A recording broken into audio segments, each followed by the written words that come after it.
Bonjour Pierre-Alain. Aujourd'hui, Aujourd'hui, on va parler des qualités des relations, ce fameux capital invisible de l'entreprise. Quand on parle de capital invisible d'une entreprise, qu'est-ce qu'on entend exactement par capital invisible? la notion de capital, ça fait référence à plein de choses dans une entreprise. On pense assez facilement, bien sûr, au capital social, donc l'argent que mettent les actionnaires.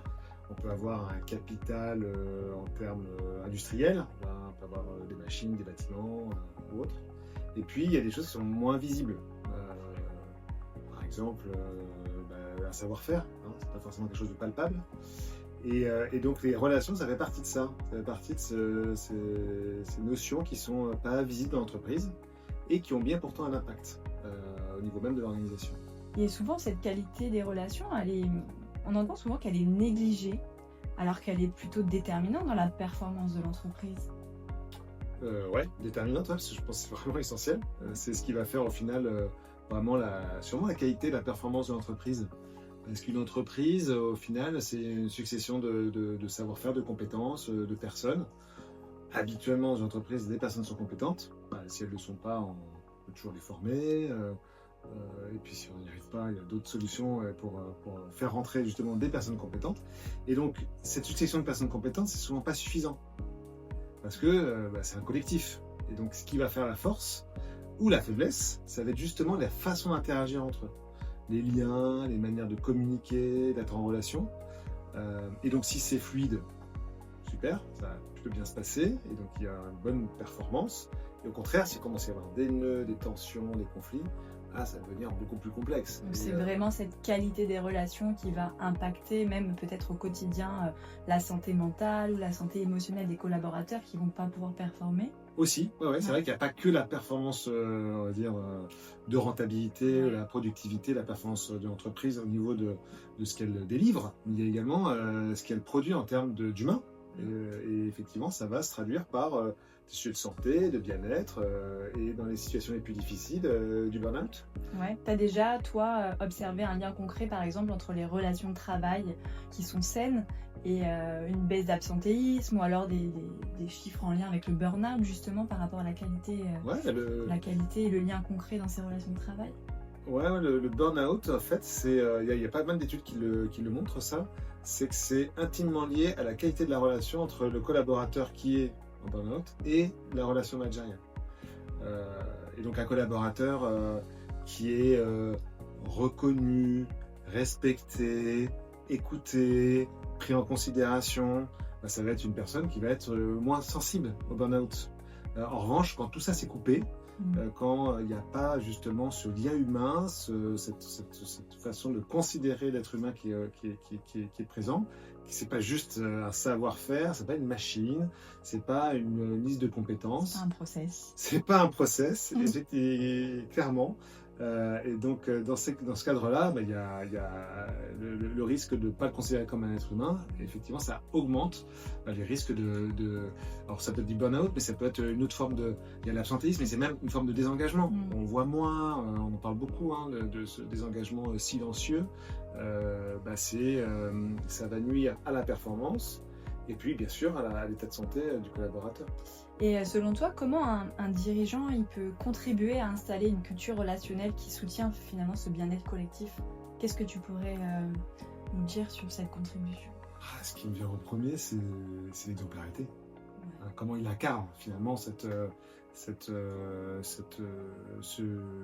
qualité de la relation humaine, cette considération de l'être humain. C'est pas des grands mots sur un site, c'est pas plein de valeurs crachées à la figure de tout le monde, c'est une façon d'être avec avant tout ses plus proches collaborateurs, parce que finalement dans une entreprise tout est quand même guidé par quelque chose d'assez pyramidal de ce qui se passe en haut. Et si en haut au niveau du comité de direction, il y a des luttes d'influence, d'ego, des chocs comme ça, ça crée des espèces de baronnies et on va le retrouver finalement dans le reste de l'entreprise. Parce que les collaborateurs ont tendance à suivre l'exemplarité, l'exemple qui est donné par les dirigeants. Alors qu'au contraire, si justement il y a un témoignage, de la considération, il y a la prise en compte de ce qu'est l'être humain de manière plus globale. C'est pas que des cerveaux, mais c'est aussi des émotions, c'est aussi un corps, donc des relations.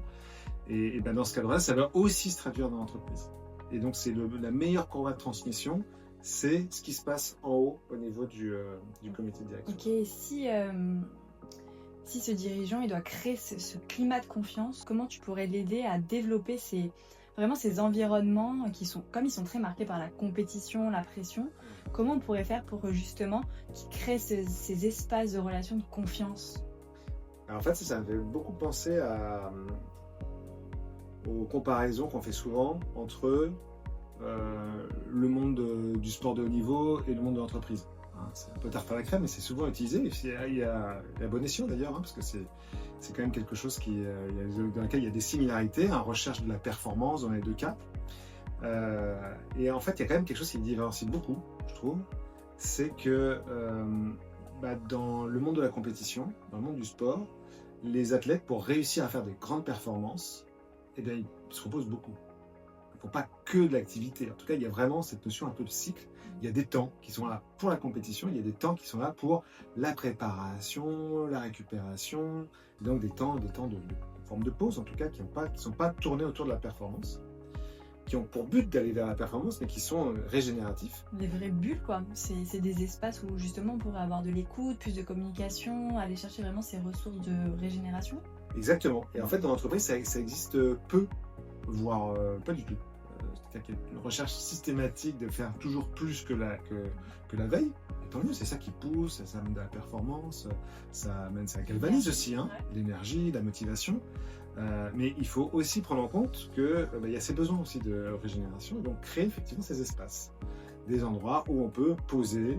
On n'est pas tout le temps en mode Superman avec des super pouvoirs, mais aussi on est des êtres humains avec de la vulnérabilité, avec des émotions, avec des doutes, et qu'il faut savoir les poser, parce que si on les met de côté, ils vont quand même d'une manière ou d'une autre rejaillir sur ce qui se déroule dans l'entreprise. Et comment tu les conseillerais sur justement cette articulation entre exigence de la performance et la qualité relationnelle au quotidien? Comment on jongle avec ça? Parce qu'il y a des exigences de performance, mais il faut aussi des relations de qualité. Et comment le manager il peut s'en sortir avec toutes ces injonctions un peu paradoxales? C'est paradoxal, mais du coup, quand c'est paradoxal, plutôt que de séparer et de cliver, moi je conseillerais de plutôt regrouper et rejoindre, unir, et justement trouver un équilibre. Et parce qu'on a besoin des deux. On a besoin d'exigences, parce que c'est ça qui fait la qualité de ce qui est produit, sûrement la durabilité, mais ça crée aussi un sentiment de fierté, parce que quand on fait bien un produit, bien un travail, on est fier aussi de ce qui est délivré, et c'est une des énormes composantes de l'intérêt de travailler. C'est aussi ce que m'apporte le fait de produire des choses dont je suis fier. Donc on a besoin de cette exigence, mais on a également besoin de cette relation, et donc on peut l'appeler aussi une forme de bienveillance, mais bienveillance pas au sens monde des bisounours, mais bienveillance qui, dans sa racine, veille bien veiller. Et donc c'est notamment apporter du cadre, une forme de sécurité, et aussi de considération de ce qu'est être humain. Et tout le rôle, je crois que c'est peut-être la difficulté du monde du management, c'est d'équilibrer les deux, de trouver la parfaite équilibre qui est instable par nature. Donc il faut retrouver chaque jour, chaque heure presque, dans sa relation avec les collaborateurs, entre je suis exigeant et je suis en même temps bienveillant. Et c'est un monde du et qui regroupe les deux. Est-ce que tu as, je sais pas, par exemple, un exemple d'amélioration des relations en interne qui ont eu un impact mesurable sur les résultats du business, en accompagnant des personnes justement sur ce savoir-être plutôt sur les relations, qui aurait eu un impact direct? Est-ce que c'est quelque chose qui... Ouais, alors je pense à plusieurs exemples. Déjà, il y a un exemple un peu célèbre dans le monde des entreprises sur les relations qui ont eu un effet déplorable sur l'entreprise, voire qui l'ont tué. Je pense en fait à Nokia.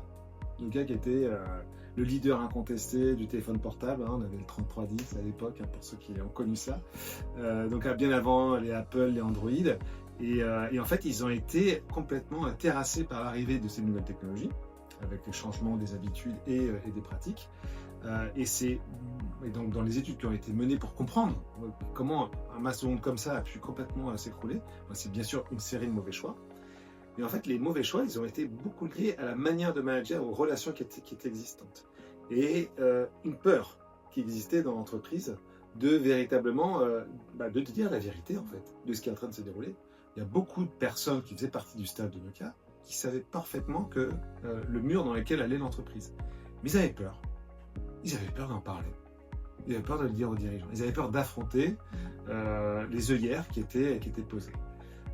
Et donc, par peur on est allé au mur, dans le mur. Et l'entreprise s'est complètement écroulée. Donc, c'est vraiment prendre la responsabilité de prendre le sujet à bras le corps et de créer ces espaces-là pour pouvoir en parler. Ouais. Et donc, c'est de la responsabilité du dirigeant de créer l'environnement qui permet de le faire. J'ai un autre exemple d'entreprise qui me vient en tête, pour le coup, qui l'a super bien fait. C'est Patagonia, les vêtements d'outdoor là. Et à Patagonia, ils ont mis véritablement en place ce mode de gouvernance, ces espaces dans lesquels chacun peut s'exprimer, chacun peut donner son avis sur les projets, et ils sont tous accueillis et respectés. On n'est pas forcément d'accord, mais il n'y a pas de, si je pose un avis négatif sur quelque chose qui est un projet d'entreprise, c'est pas mal vu. On va essayer de comprendre pourquoi tu le vois comme ça. Il y a un autre exemple aussi, c'est Studio Pixar avec Steve Jobs qui avait mis pareil ce mode de gouvernance qui a permis de créer des super projets, et même dans l'intégration après dans Disney, ils ont continué à garder ça, ce mode d'intervention, ces bulles de réflexion. C'est des exemples qui sont hyper inspirants. Dans cette inspiration, j'entends aussi, tu vois, ça me fait rebondir sur la rétention des talents, parce que finalement, ces espaces, ils permettent aussi aux collaborateurs de s'exprimer. Il y a une notion de fidélité des collaborateurs. En quoi, pour toi, le climat relationnel, il peut influencer justement cette fidélisation et ne pas avoir de perte de talent? Je crois que ça revient aux besoins en fait, des collaborateurs. Quoi, ils ont véritablement besoin. Donc, il y a un besoin bien sûr de sens, d'appartenance, il y a un besoin de variété des tâches, on fait toujours la même chose, c'est répétitif. Bien sûr, il y a des sujets de nature financière qui font partie d'un cadre de sécurité. Et dans tous ces besoins, il y a aussi le besoin de la qualité de la relation. Et quand on interroge le sens pour un collaborateur de travailler pour l'entreprise, pourquoi tu travailles dans telle entreprise? Souvent on va chercher souvent un sens qui est un peu cérébral, parce que je participe à ça. Donc c'est sûr, si on travaille à la NASA ou chez Musk chez SpaceX, envoyer des fusées dans l'espace, c'est merveilleux quoi. Mais il y a beaucoup d'autres activités, on n'a pas vraiment ce même sens. Donc il faut le chercher ailleurs, et en fait c'est plutôt un sens émotionnel. Pourquoi je viens travailler dans cette entreprise? Qu'est-ce que ça génère chez moi en termes d'énergie, d'émotion? Est-ce que j'y vais en traînant les pieds? Au contraire, est-ce que je suis hyper content? Et quand tu interroges des collaborateurs, en fait, il y a beaucoup de collaborateurs qui sont heureux de travailler dans l'entreprise. Et quand on demande pourquoi, en fait, c'est pour leur manager, pour leurs collègues, parce qu'en fait, ils passent des super moments. Ils sont contents le lundi de venir, parce qu'ils savent que dans les relations, ça va être sympa, ils vont apprendre des choses, ils vont se sentir intégrés. Et donc, ça fait partie des moteurs importants. Ce qui a été d'ailleurs un des risques majeurs du télétravail. C'est pour ça que beaucoup d'entreprises sont revenues en arrière. Parce qu'en fait, c'était très difficile. Alors, le café Teams, ça va à l'instant. En fait, en tout cas, c'est un bon palliatif. Mais si on a moyen de vraiment avoir un vrai contact humain, ça a beaucoup plus d'impact. Il n'y a pas de comparaison possible. Donc je pense que le lien entre la relation, ce qui se passe au niveau relationnel de l'entreprise et la fidélité, c'est énorme. Et on peut passer beaucoup de crises, on peut passer beaucoup de moments difficiles, voire au moment des efforts aux collaborateurs, en termes de ce qu'ils ont à faire, en termes même de niveau d'augmentation ou autre. Si on a ce relationnel fort, on peut tout passer ensemble. Comment alors tu l'imagines, toi, l'entreprise de demain, si elle plaçait réellement la qualité des relations au cœur de son organisation? Déjà, je crois qu'il faut imaginer que c'est quoi une entreprise demain. Ouais. Parce qu'il y a quelque chose qui a un tsunami qui nous arrive dessus, qu'on a tous déjà intégré petitement, mais on est tous en train de voir à quel point c'est en train de transformer nos vies, professionnelles et personnelles, c'est l'IA générative. Et donc ça va faire que le savoir-faire, il va avoir une place moins importante dans l'entreprise, parce qu'il va être intégré finalement à la machine. Alors bien sûr, on a tous vu qu'il faut être quand même intelligent, nous, avoir notre propre réflexion pour poser le bon prompt, pour bien guider l'IA générative vers ce que l'on veut, et pour avoir un regard critique évidemment. Donc on a besoin d'avoir des cerveaux compétents, formés, etc. Ça n'enlève pas du tout ça, mais ça limite les notions de savoir-faire. Et du coup, c'est le savoir-être qui va être vraiment au cœur de la qualité d'un collaborateur.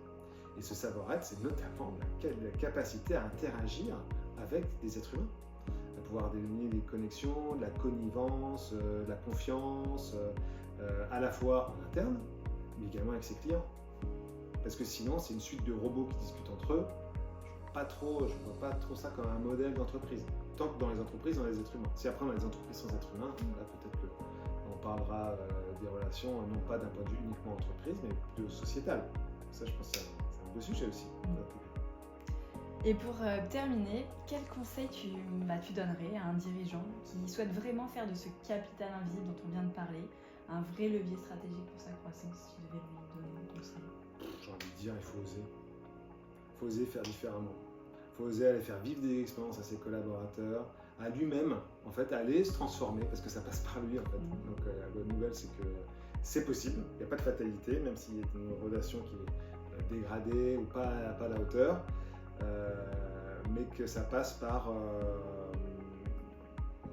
du courage de se regarder en face, dans le miroir, d'aller prendre déjà en considération ce qui se déroule en lui, à l'intérieur de soi, et dans ses propres interactions, pour après oser faire différemment. Même si on est tous serrés, à un moment, on peut s'ouvrir et voir ce que ça fait, et ça passe par l'expérience. Et donc aller expérimenter plein de solutions qui permettent de le faire. On le fait notamment à travers nos différents services, de séminaires, de formations, mais c'est vraiment ce qui est important, c'est l'approche expérimentale, aller expérimenter ça. Merci Pierre-Alain. Merci Julie.